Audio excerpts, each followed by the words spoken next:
August 1944. Somewhere over Iwo Jima, Japanese fighter pilot Lieutenant Takeshi Yamamoto was hunting American bombers in total darkness when his aircraft suddenly exploded from cannon fire. But there was no moon, no searchlights, and no enemy plane he could see. He had just been shot down at 400 miles per hour by a massive American fighter equipped with technology so advanced it could hunt and kill in pitch-black night skies, while Japanese pilots were still relying on their eyeballs and prayers. But what happened when this burning, broken pilot became a prisoner of war and discovered that the invisible death machine that shot him down was just the beginning of how badly Japan had underestimated American power? Before we jump back in, tell us where you're tuning in from, and if this story touches you, make sure you're subscribed, because tomorrow, I've saved something extra special for you. In August of 1944, the war in the Pacific Ocean was going very badly for Japan. Every night, giant American bombers called B-29s flew over Japanese cities and islands. They dropped bombs that turned whole neighborhoods into fire. The Japanese military was running out of good pilots, running out of fuel, and running out of hope. But nobody was allowed to say this out loud. The emperor would lead them to victory. That is what every soldier believed, or at least what they had to say they believed. Lieutenant Takeshi Yamamoto was 26 years old and one of Japan's best night fighter pilots. He flew a twin-engine plane called a Ki-45. It was not a fast plane. It could only fly about 250 miles per hour. It had 2 small cannons and 2 machine guns. Most importantly, it had no radar. Yamamoto had to find enemy bombers the old way, using his eyes, using the moon, and using searchlights on the ground that swept across the dark sky looking for the big silver shapes of American planes. Yamamoto had shot down 8 enemy aircraft. This made him a veteran, a skilled hunter of the night sky. He knew how to listen to his engine, how to feel the wind, how to guess where a bomber might fly based on the stars and the distant glow of fires below. He was based on Iwo Jima, a small volcanic island that sat between the American bases and the Japanese homeland. Every night, he climbed into his cockpit and went hunting. The Japanese military taught its pilots that spirit was more important than machines. They called it Bushido, the way of the warrior. A man with a strong spirit and loyalty to the emperor could defeat any enemy, even enemies with better planes or better weapons. Yamamoto believed this because everyone around him believed it. The officers said it. The radio said it. The newspapers said it. America was soft and weak. American soldiers did not want to die for their country. The Japanese spirit would win the war, but late at night, alone in his cockpit at 15,000 feet, Yamamoto sometimes wondered. He had seen the American bombers up close. They were huge, made of so much metal, with so many guns sticking out of them. They flew in formations of dozens, sometimes hundreds. When searchlights found them, they just kept flying, their engines roaring like nothing could stop them.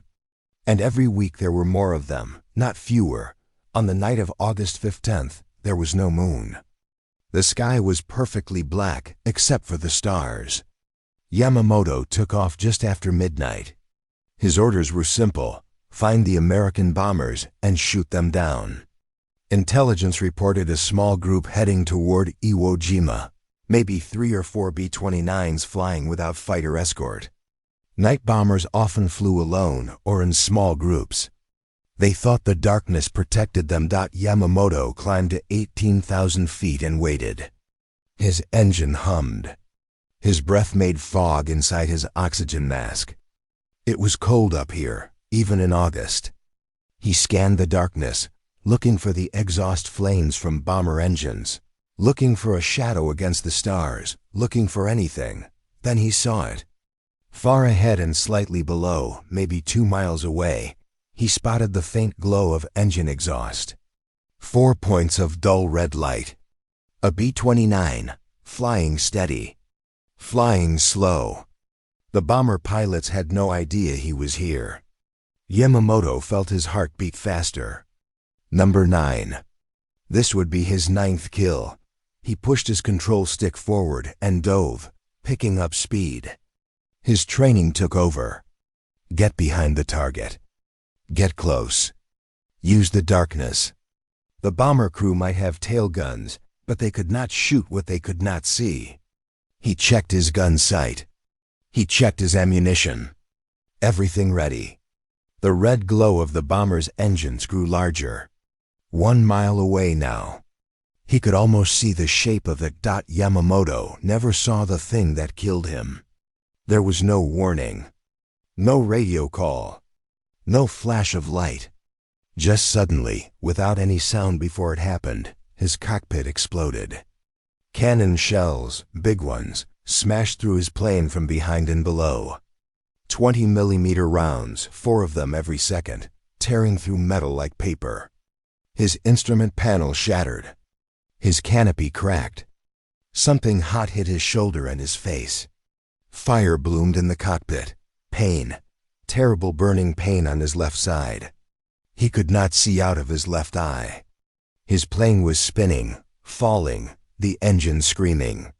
Through his one good eye he looked back, trying to see what hit him, trying to understand. The sky behind him was empty. Perfectly empty. Just darkness. Nothing there. No plane. No fire. No shape. Just the stars spinning as he fell. His training saved him. Even with half his face burned, even confused and terrified, Yamamoto pulled the canopy release and threw himself out of the dying aircraft. The wind hit him like a wall. He tumbled through the black sky, counting to 3, then pulled his parachute cord. The chute opened with a snap that hurt his burned shoulder. He floated down through the darkness, and for the first time in his life as a pilot, Lieutenant Takeshi Yamamoto felt something he had never felt before. Not just pain. Not just fear. Something worse. He felt hunted. Something had been behind him in that empty sky. Something had seen him perfectly in total darkness. Something had fired at him from 400 miles per hour while he could see nothing at all. And whatever it was, it had let him live. 20 minutes later, his parachute landed in the ocean near Japan. American boats found him before dawn. They pulled him from the water, burning and shaking. The war, for Yamamoto, was over. But his education was about to begin. The American sailors wrapped Yamamoto in blankets and gave him water. They were gentle with his burns. This surprised him. He had been taught that Americans would torture prisoners, maybe kill them. Instead, they called for a doctor. Within an hour, he was on a ship heading to a military hospital on Japan. A medic put clean bandages on his face and shoulder.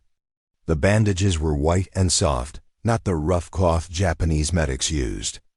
They gave him something for the pain that made everything feel far away and soft.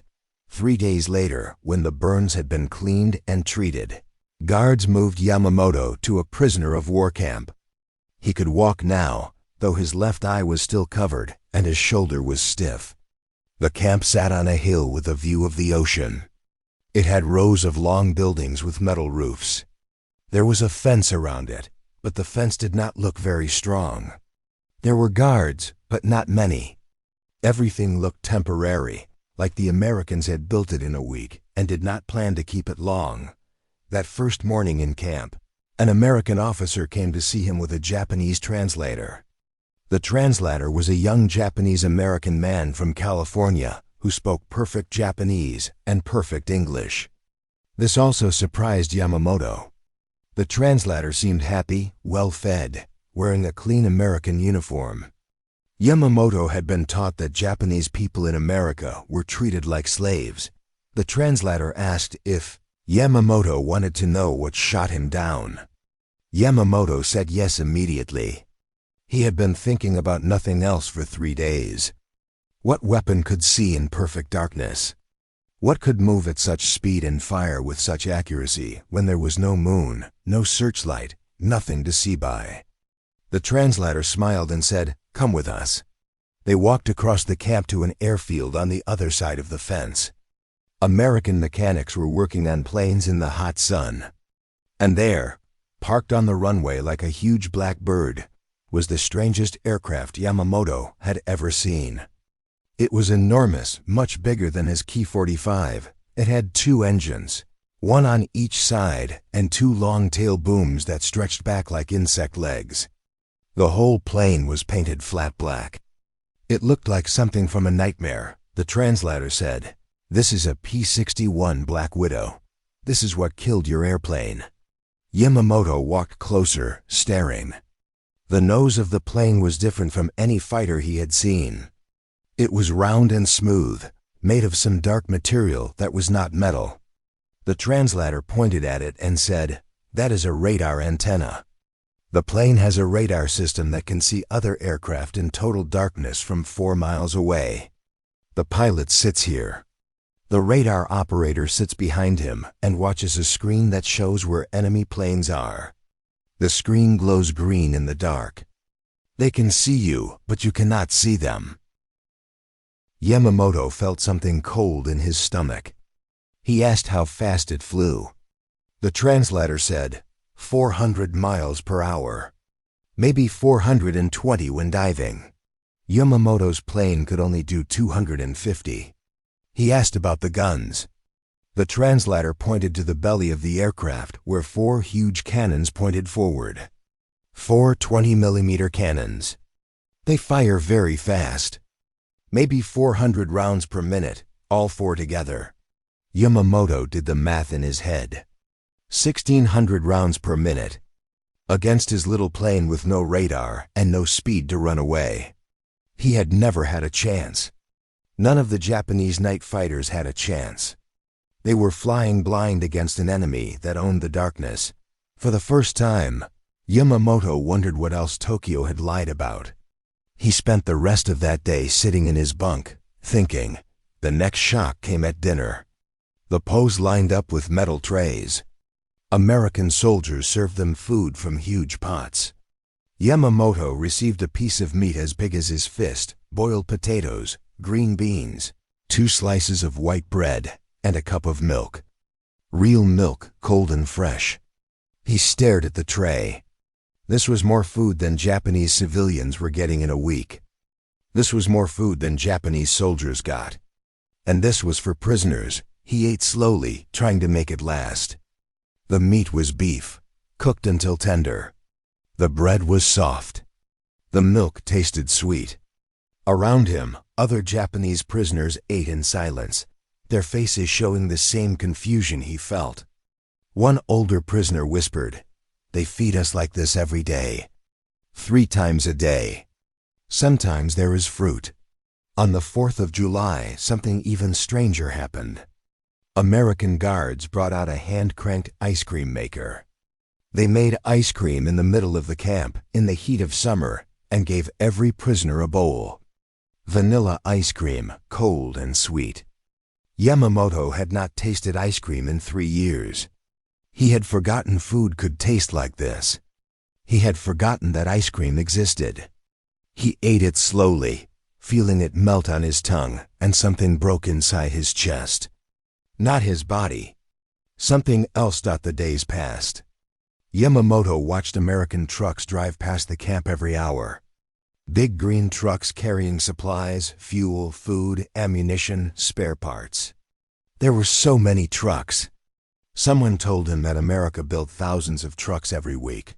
Thousands, every week. Japan's entire truck production for a year was less than America made in a month. He saw Coca-Cola delivered to the American soldiers. Cases and cases of it, in glass bottles, cold from ice. Cigarettes were handed out freely. American mechanics worked on aircraft with shelves full of spare parts behind them. When something broke, they just grabbed a new part and bolted it on.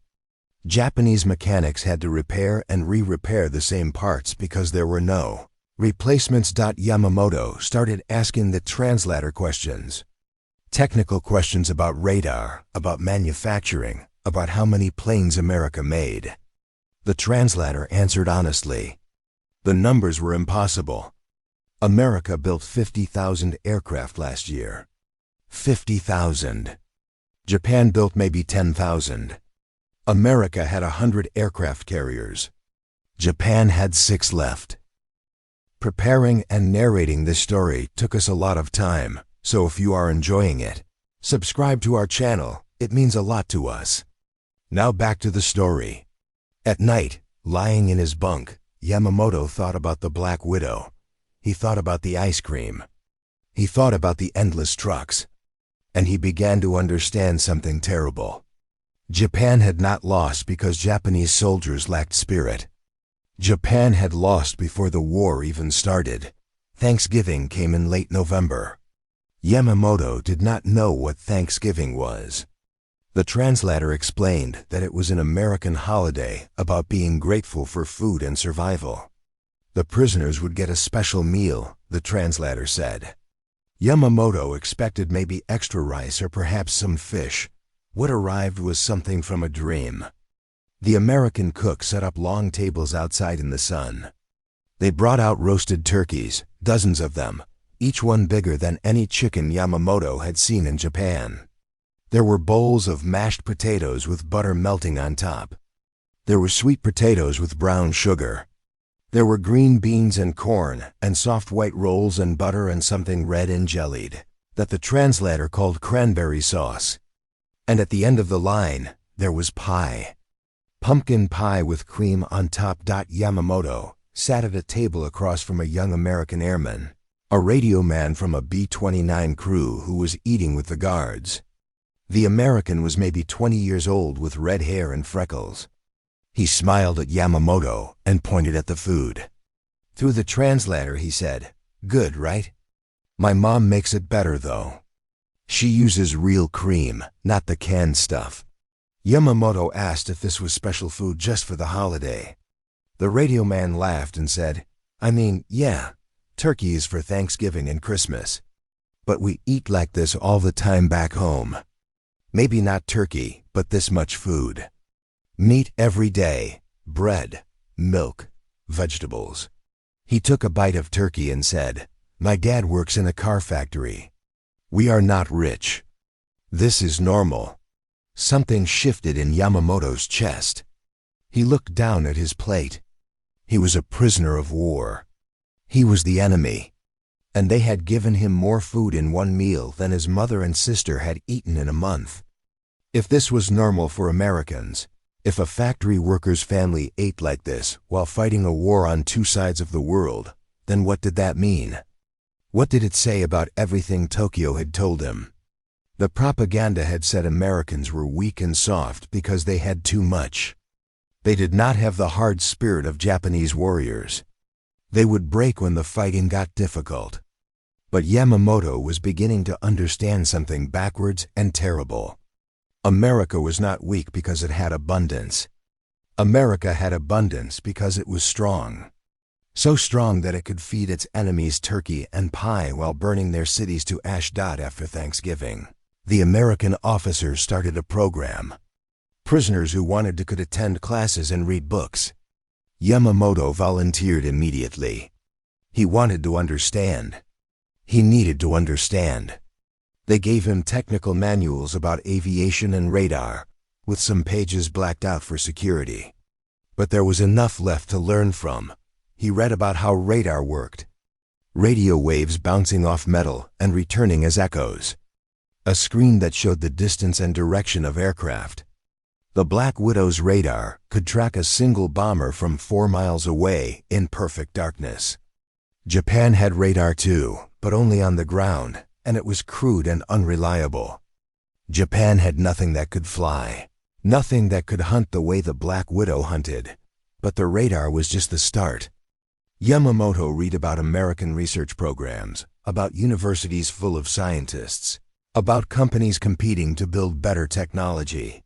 The translator brought him a magazine that showed American factories.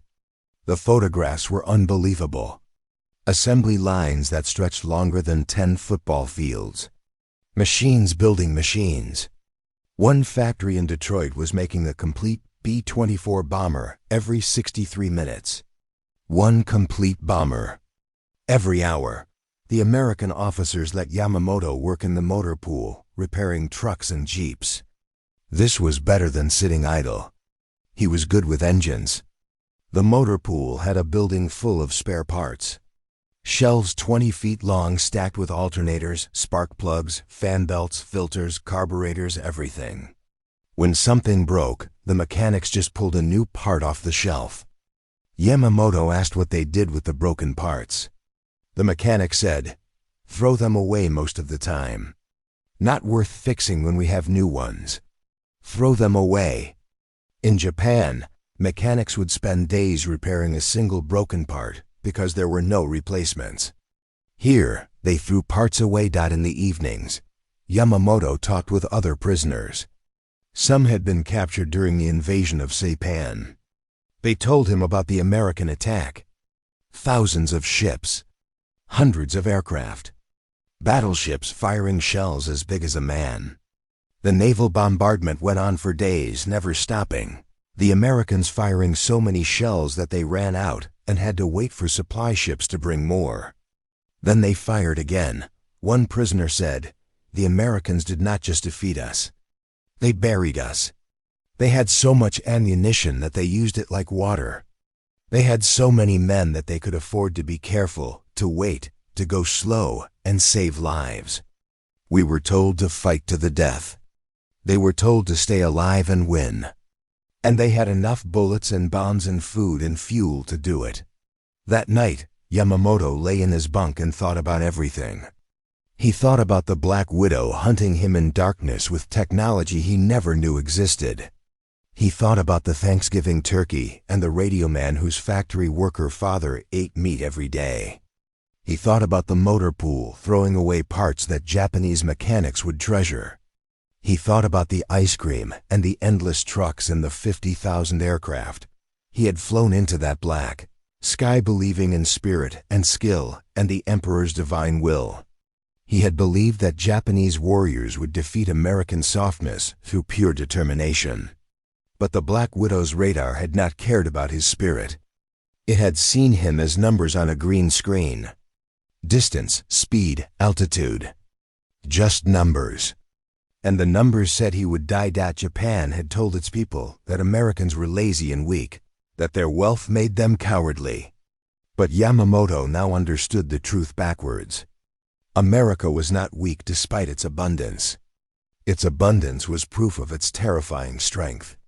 A nation that could invent radar and build it into hundreds of night fighters, while also making ice cream for prisoners, while also feeding factory workers turkey dinners, while also throwing away spare parts because making new ones was easier than fixing old ones. That was not a weakness. That was power so vast that it looked like magic. Yamamoto realized that Japan had lost the war before Pearl Harbor. Not because Japanese soldiers lacked courage. They had courage. But courage without factories was just young men dying bravely. And all the samurai spirit in the world could not stop a country that built a bomber every hour and hunted at 400 miles per hour in total darkness with machines that saw through the night like ghosts. He had learned what his death would have meant. Nothing. One more number. The Black Widow would have flown home, landed, and the crew would have eaten steak for dinner. The war ended in August of 1945, when 2 atomic bombs fell on Japanese cities and the Emperor spoke on the radio for the first time in history, telling his people to surrender. Yamamoto heard the news in the POW camp on Japan. Some prisoners cried. Some sat in silence. Yamamoto felt only a strange, empty relief. It was over. The dying was over, but the prisoners did not go home right away. There were millions of Japanese soldiers and prisoners scattered across the Pacific, and only so many ships to carry them. Yamamoto waited in the camp for another year, working in the motor pool, studying English, learning about the country that had defeated his. The Americans gave the prisoners jobs and paid them in cigarettes and soap. They showed movies some nights. Yamamoto watched American films and tried to understand this strange nation that seemed to treat war like a difficult job that needed doing, not like a sacred mission. In September of 1946, Yamamoto finally boarded a transport ship heading to Japan. He carried everything he owned in a small canvas bag. Inside were 3 packs of American cigarettes, an English-Japanese dictionary, a notebook full of technical drawings he had copied from manuals, and 6 photographs he had taken of the P-61 Black Widow. An American guard had let him borrow a camera. Yamamoto had photographed the radar nose, the cannons, the engines, the cockpit. He did not know why he needed these pictures, but he felt like he needed proof. Proof that the thing that hunted him in the dark was real. The ship docked in Tokyo Bay on a gray morning. When Yamamoto walked down the gangway and stepped onto Japanese soil for the first time in 2 years, he almost did not recognize his own country. The Tokyo he remembered was crowded and busy, full of buildings and shops and people. The Tokyo he came back to was flat and black and empty. American bombs had burned 80% of the city to ash. Where there used to be neighborhoods, there were now empty lots full of rubble and twisted metal. A few concrete buildings stood like broken teeth. Everything else was gone. Yamamoto took a train to his family's neighborhood. The train moved slowly through the destruction, past mile after mile of nothing. His hands shook. He had known it would be bad. The prisoners had heard about the firebombing, about the atomic bombs. But knowing and seeing were different things. His family's house was gone. Just gone. The entire block was burned flat. Yamamoto stood in the street, looking at the empty space where his childhood home used to be, and could not move. A neighbor recognized him and came running. An old woman who used to sell vegetables near the train station. She told him his mother and younger sister were alive. They were living in a shelter made from scrap wood and metal on the other side of the city. His father and older brother had died in the war, Navy. Their ship was sunk near the Philippines. Yamamoto found his mother and sister in a shack made from pieces of destroyed buildings. The shack was maybe 10 feet long and 8 feet wide. They shared it with another family. His mother looked 20 years older than he remembered. She weighed maybe 80 pounds. His sister was thin and pale, her eyes too big for her face. They cried when they saw him. They thought he was dead. He gave them the cigarettes. His mother held the 3 packs in her shaking hands and started crying again. These cigarettes were worth more than money. They could trade them for rice, for vegetables, for firewood. 3 packs might feed them for 2 weeks. That night, sleeping on the floor of the shack with his family, Yamamoto thought about the Thanksgiving turkey. He thought about the American radio man whose factory worker father ate meat every day. He thought about the motor pool throwing away perfectly good parts. And he thought about his mother crying over 3 packs of cigarettes. The contrast was so sharp it hurt. The same B-29s that he had tried to shoot down, the same bombers that the P-61 Black Widow had protected, had done this, had burned his city, had killed his father and brother.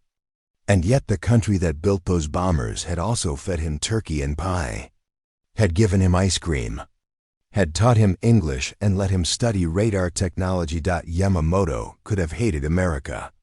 Part of him wanted to. But hate required not understanding, and he understood too much now. Japan had started the war. Japan had attacked Pearl Harbor. Japan had invaded China and the Philippines and Singapore. Japan had told its people they would win through spirit alone while refusing to see the truth about American industrial power. And now Japan was ashes and his mother was starving. Within a month, Yamamoto got work as a translator for the American occupation forces. His English was good enough, and the Americans needed Japanese speakers who understood technical matters. He translated documents about rebuilding factories, about repairing infrastructure, about food distribution. The work paid well. He could feed his family. Over the next few years, Yamamoto watched Japan slowly come back to life. The Americans brought food, medicine, and supplies. They helped rebuild. MacArthur's occupation was firm, but not cruel. Schools reopened. Factories started working again. Young Japanese people started learning American methods. American efficiency, American abundance. In 1952, Yamamoto got a job with Mitsubishi, the same company that had built fighters during the war. But now they were building civilian aircraft and learning from American designs. Yamamoto's knowledge of American aviation technology, his English skills, and his technical training made him valuable. He helped design new aircraft. He traveled to America twice to visit factories and learn manufacturing processes. He saw Detroit. He saw the assembly lines. The photographs in the magazines had not been propaganda. They had been real. The years passed. Japan grew wealthy again. Not through conquest, but through trade and manufacturing. The same industrial methods that let America build 50,000 aircraft in a year now helped Japan build cars and electronics and ships. Yamamoto married, had children, grew old. In 1988, at age 70, Yamamoto visited a new Japanese aviation museum. They had restored several World War II aircraft, both Japanese and American. And there, in the center of the main hall, painted flat black with twin tailbooms stretching back like insect legs, was a P-61 Black Widow, the same type of plane that had shot him down 44 years earlier. Yamamoto stood in front of it for a long time. His 12-year-old grandson stood beside him, fidgeting. Finally the boy asked, "Grandfather, did you ever see one of these during the war?" Yamamoto reached out and touched the radar nose, the smooth dark surface that had held the antenna that saw him in perfect darkness. He said, "I saw one very close. It shot me down." The boy's eyes went wide. What was it like? Yamamoto thought about that night. The darkness, the explosion, the burning, the parachute falling through empty sky. He thought about everything that came after. The turkey, the ice cream, the motor pool, the cigarettes he gave his starving mother, the decades of peace and prosperity that followed. He said, it was like being hunted by the future. We were fighting with spirit and courage and old ideas about honor. They were fighting with radar and factories and science. We thought war was about warriors. They understood war was about systems. The Black Widow could see in total darkness because America had universities full of scientists and factories full of engineers, and a system that turned ideas into weapons faster than we could imagine. That radar in the nose was not just a tool. It was proof of a different way of thinking about everything. He paused, his hand still on the radar nose. We lost the war in the dark over Iwo Jima, and in 1,000 places like it. Not because we lacked courage. We had courage. But because courage without capability is just young men dying for nothing. The Black Widow taught me that the real battles are won before the fighting starts. Won in schools and factories and laboratories. Won by nations that create more than they can use, that invent faster than others can copy, that feed even their enemies because they have too much food to keep. His grandson asked, "Do you hate it? The plane that shot you down?" Yamamoto smiled. "No, I respect it. It saved my life by ending my war. And it taught me the most important lesson I ever learned. That abundance is not weakness. Abundance is the final proof of strength." He stood there a moment longer, looking at the black wings, remembering the darkness and fire and everything that came after. Then he turned and walked away with his grandson, leaving the ghost of his younger self still falling through that empty August sky, still hunting for an enemy he could never see. Up next, you've got 2 more standout stories right on your screen. If this one hits the mark, you won't want to pass these up. Just click and check them out. And don't forget to subscribe and turn on the notification bell so you don't miss any upload from us.